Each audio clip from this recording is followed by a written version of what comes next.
it's Sally from Sally Stampers. Thank you for joining me today. Today I'm bringing you a exploding box.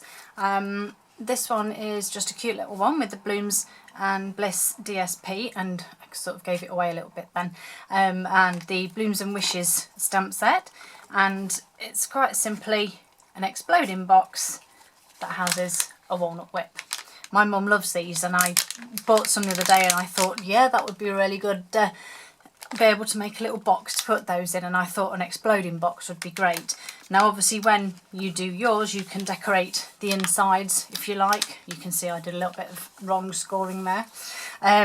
But yeah, you can decorate it with whatever you like. You could put a little message in the bottom so that when the chocolate's taken out there's a little message there. You can put little photos or something on the sides, but again, like with all my projects, I just want to show you how to make them, which is relatively simple. I'll just put that back there and we'll move it to one side. So this one I'm going to do in mint macaron. As you know, this is one of the retiring in colours, which is such a shame because so many people love it. Maybe it'll make a reappearance as one day when we have a colour refresh, but unfortunately for now it is going. So I'm trying to use it while I can. So you need to start for the base of your exploding box. You need a piece of cardstock that measures 8.5 by 8.5 squared. Now, yes, I had to use a 12 by 12 sheet of cardstock for this. Alternatively, you could just use a sheet of DSP. But as I say, I went with some cardstock for this one. And you simply just score at 3 inches on all 4 sides.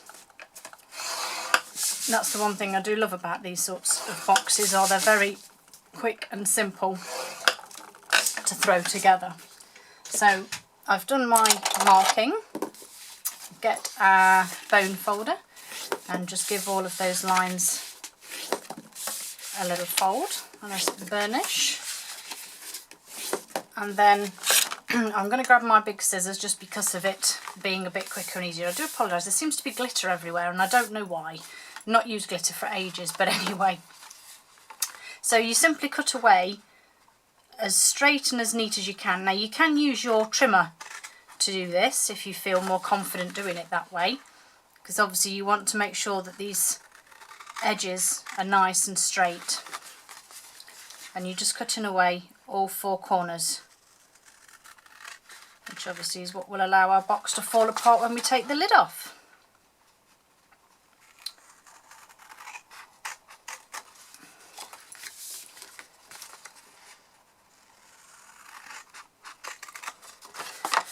I'm sure you could probably find some other chocolates as well that you could quite easily sit inside here.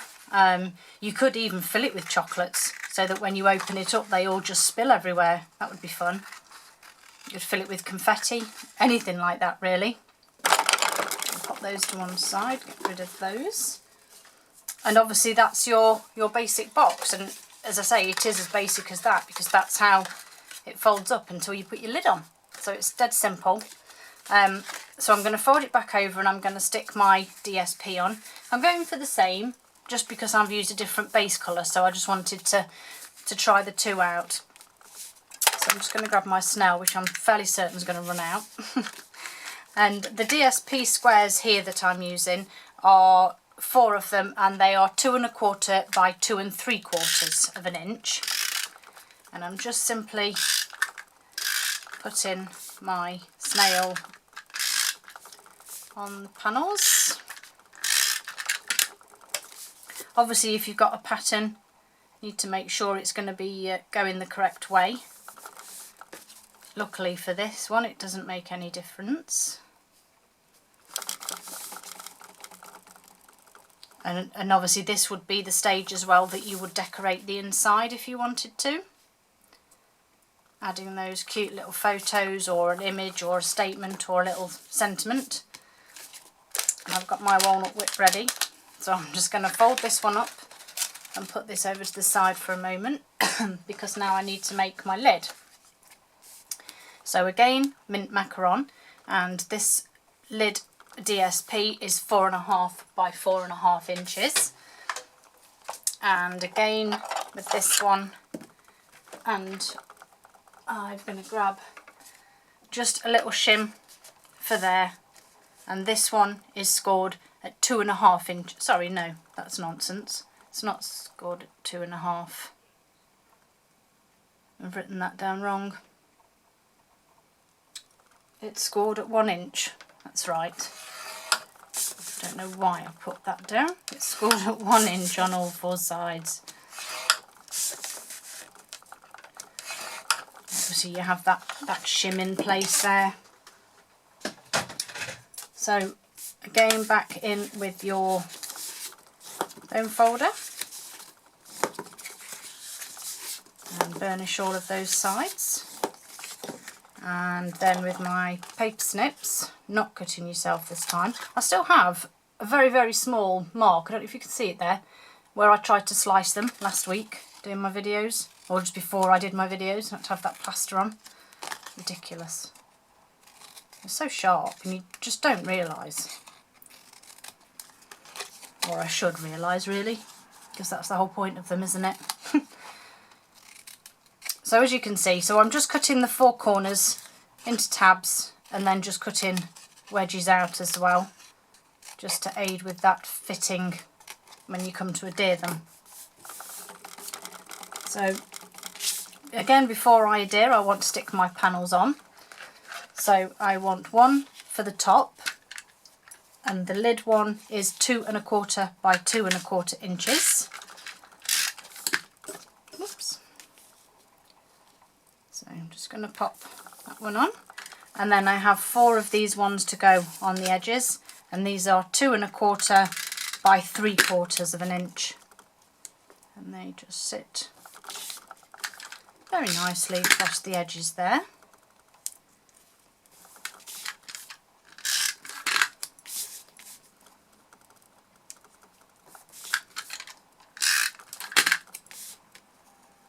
And then perfect. And then I'm just going to grab my fuse, just because we need it to be a bit stronger on this, as you should know by now, because I'd say that with all of my videos when I'm making my 3D projects. I nearly put that glue in my tea then, that wouldn't have been very clever, would it? So we're bringing our box back in, and as you know, with my boxes and my lids, to ensure we get a proper flush fitting, do the one edge, whoops, pop it on, and you just need to be mindful here that you're not going to have any resistance with this piece, so you just literally need to fold these in, hold the sides, and then just gently touch it down, and it'll hold enough just for you. Oh, that one's moved, that'll teach me. Just enough for you to stick it in. Ignore that bit there. So as I was saying, so now you've got, the only thing you will notice sometimes is that when you do it, these parts do catch on the side. So it's not that it doesn't fit properly, it's just that you've in effect got a double thickness to get round. But there you go. Apart from my little faux pas there where I let it spring out and didn't hold it properly. But as you can see, really cute box and a good fitting lid. So now just to decorate it. So if I just bring in this other one, you'll see that I have this lovely little flower, oh sorry, completely off camera. I have this cute little flower arrangement on the top, and then I have this little label here. So to do the label, you simply need some Whisper White and mint macaron, and it's obviously you will need these for both of them anyway. So I'm going to do all my stamping and then do my cutting. So I'm grabbing my B block to do the centre, and I think I'm going to stick with the same colour of flowers, the same arrangement. So Island Indigo just for that centre piece there.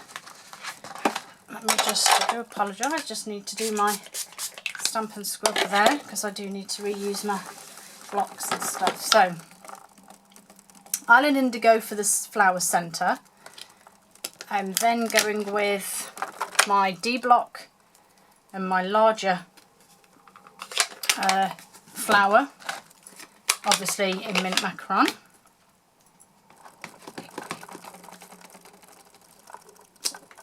Oops, that's okay.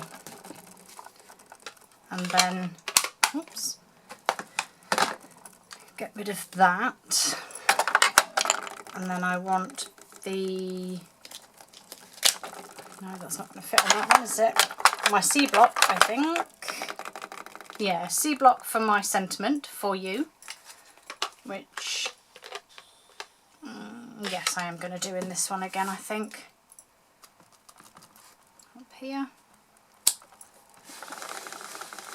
And that's my stamping done. So I'm going to just put these inks away just so that it gives me a touch more room here. And just quickly pop my stamps away. I'm hoping to move craft rooms soon and have my own room, which means I'll have a lot more room and plenty of space for doing all of this, which will be fabulous. Right, so we need 2-inch circle punch for the large flower. We then need the 1 inch for the flower's centre. We then need 1 1/2 for the sentiment, and it does take a little off, but you can just about get it right. And then I want my 1 3/4 there for the mint macaron, which I'm going to stick now.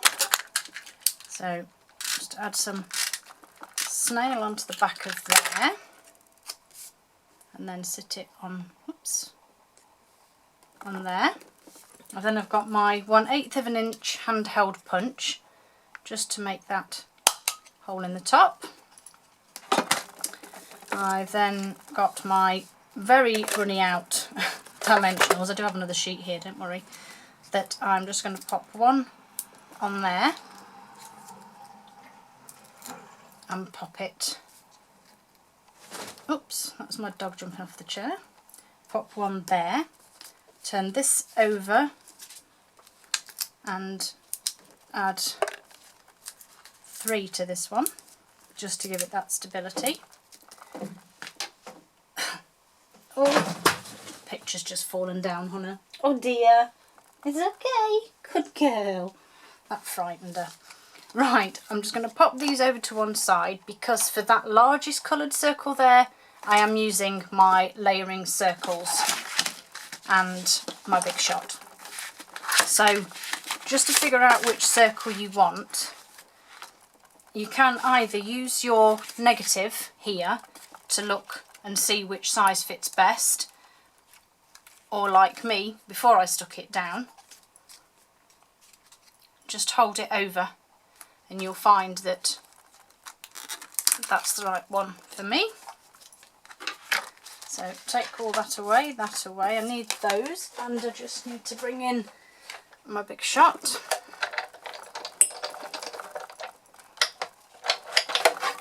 And then just simply cut my circle out from that. Oops, frightening the dog again now. Right, let's just move all of that out of the way. And obviously now I've got my large circle. So back with my dimensionals now. And again, just adding 3 to this one. And then layering this one on the top. I just think it adds a bit of height and a bit of dimension and just something a bit different to the box. And then take the backing off those ones and just simply pop it on the top. And then for this one, it is a little bit fiddly, and you will see that I've got strayed ends of my twine. But the only way, you can get a sewing needle, anything like that, with a big enough gap to be able to get your baker's twine through.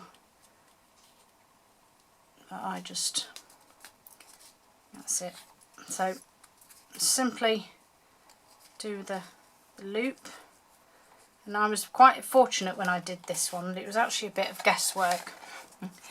But I like that one on its side, and then you can see them both. But basically you need to tuck it under here. And I pulled it quite tight for me to tie my knot, because obviously I want the knot to hide. So tie that up there, trim the ends as close to you can, and then just give this a very gentle tug, give that a little poke, and if you need to move it, get your scoring tool, because obviously you don't want anything sharp because you don't want to wreck it. But if you need to move it around like I am with mine, just simply do that and it will give you a little bit of wiggle room, as it were. And there you have it. You can add anything else you wish. You could add some enamel shapes, anything you liked really. Like I said, I think these are really cute and perfect as a little treat for someone who likes walnut whips, because I certainly do, and as I said, my mum does. Some of the products that I have used today are retiring. I know that the DSP is retiring, although the stamp set is staying. So if you want to make yours up today, you could either get some of the DSP from the retiring store, or you could make your own by simply stamping your images onto white cardstock. Either way, I'm sure yours will look fabulous too. The other products that I've used are available from the shop. Like I said, the baker's twine and the punches and things like that, they're all available from our shop. The link for which is below, so you can just click on the shop with me and it will take you through to the shop where you can purchase all these goodies. And I would be really honoured if you chose to buy your products through me. All the dimensions and sizes are on my blog, again the link of which is in the descriptions below. Just click on that, it will take you straight to the page which will give you all the information for these. Thanks for joining me guys, hope you have a great day and hope to see you again soon. Bye!